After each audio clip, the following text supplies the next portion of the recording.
ಮತ್ತು ರಾಧಾ ಇಬ್ರು 9 ತಿಂಗಳ ಮುಂಚೆ ಡೆಲಿವರಿ ಆಗುತ್ತೆ. ಅವರು ಮಕ್ಕಳು ಇಬ್ರು 7 ತಿಂಗಳಿಗೆ ಹುಟ್ಟಿದವರು. ಹುಟ್ಟಿದಾಗ ಇಬ್ರಿಗೂ ಉಸಿರಾಡಲು ತೊಂದರೆ ಇತ್ತು. NICUದಲ್ಲಿ ಇಟ್ಟಿದ್ದಾರೆ. ಅಲ್ಲಿ ಆಡಿಯಾಲಜಿಸ್ಟ್ ಕಿವಿ ಪರೀಕ್ಷೆ ಮಾಡುತ್ತಿದ್ದಾರೆ. ಈಗ ಪರೀಕ್ಷೆ ಮಾಡಿದ್ವಲ್ಲ, ಅದರಲ್ಲಿ 2 ಮಕ್ಕಳು ಪಾಸ್ ಆಗಿಲ್ಲ. ಅಂದ್ರೆ ನಮ್ಮ ಮಗುವಿಗೆ ಕಿವಿ ಕೇಳಿಸಲ್ವಾ ಇಲ್ಲ, ಡಾಕ್ಟರ್? ಆ ಥರ ಅಲ್ಲ. ಇದರಲ್ಲಿ ಕೇಳಿಸ್ತಿಲ್ಲ ಅಂತ ತೋರಿಸ್ತಿದೆ, ಆದರೆ ಇದರಲ್ಲಿ ಎಷ್ಟು ಕೇಳಿಸ್ತಿಲ್ಲ ಅಂತ ಕರೆಕ್ಟಾಗಿ ಗೊತ್ತಾಗಲ್ಲ.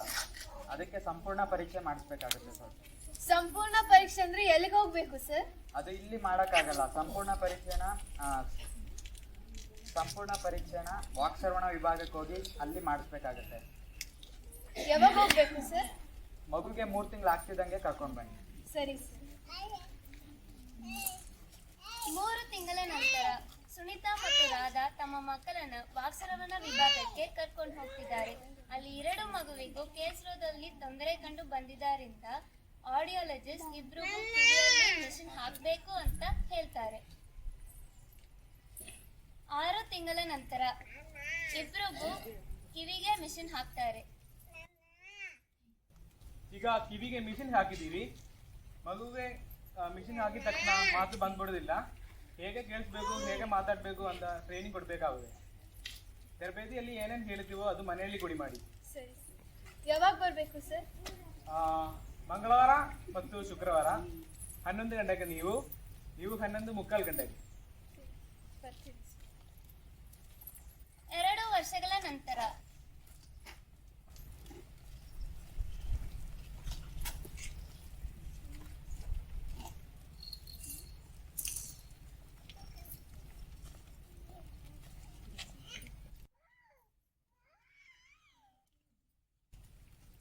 ಸುನೀತಾ ತಮ್ಮ ಮಗುವನ್ನ ತರಬೇತಿಗೆ ಕರ್ಕೊಂಡು ಹೋಗ್ತಿದ್ದಾರೆ. ಅಲ್ಲಿ ಬೇರೆ ಬೇರೆ ಶಬ್ದ ಕೊಟ್ಟು ಶ್ರವಣ ತರಬೇತಿ ನೀಡ್ತಿದ್ದಾರೆ.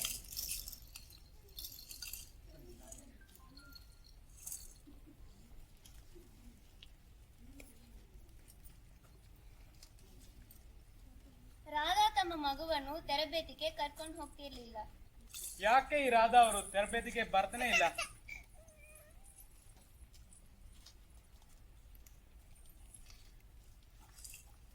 ಸುನೀತಾ ಅವರ ಮನೆಯಲ್ಲಿ ಚಿನ್ನು, ಅಪ್ಪ ಎಲ್ಲಿದ್ದಾರೆ? ಅಮ್ಮ, ಅಪ್ಪ ಅಲ್ಲಿ. ಅಮ್ಮ ನೋಡು. ವಾ, ಇಷ್ಟು ಚೆನ್ನಾಗಿ ಬಿಡಿಸಿದ್ಯಾ ನೀನು. ಸೂಪರ್. ನಿನ್ಗೊಂದು ಚಾಕ್ಲೇಟ್ ಕೊಡಿಸ್ತೀನಿ, ಆಯ್ತಾ? ಆಯ್ತು. ರಾಧಾ ಅವರ ಮನೆಯಲ್ಲಿ ಮಾ, ಏನ್ ಬೇಕು ಬಂಗಾರಿಗೆ? ಇಲ್ಲಿ ರಾಧಾ ಅವರ ಮಗಳು ಅವಳ ಬೇಕು ಬೇಡಗಳನ್ನ ಕೈ ಸನ್ನೆಯ ಮೂಲಕ ತಿಳಿಸ್ತಿದ್ದಾಳೆ.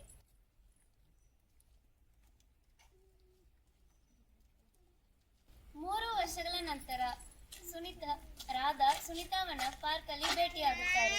ಅಮ್ಮ ಬಾ ಅಮ್ಮ, ಅಲ್ಲಿ ಆಟ ಆಡೋಣ.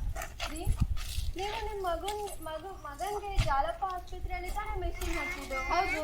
ನಾನು ನಮ್ಮ ಮಗಳಿಗೆ ಅಲ್ಲೇ ಹಾಕಿದ್ದು, ಬಟ್ ಅಲ್ಲಿ ಇನ್ನೂ ಮಾತು ಬರ್ತಿಲ್ಲ. ಆದ್ರೆ ನಿಮ್ಮ ಮಗ ಎಷ್ಟು ಚೆನ್ನಾಗಿ ಮಾತಾಡ್ತಿದ್ದಾನೆ.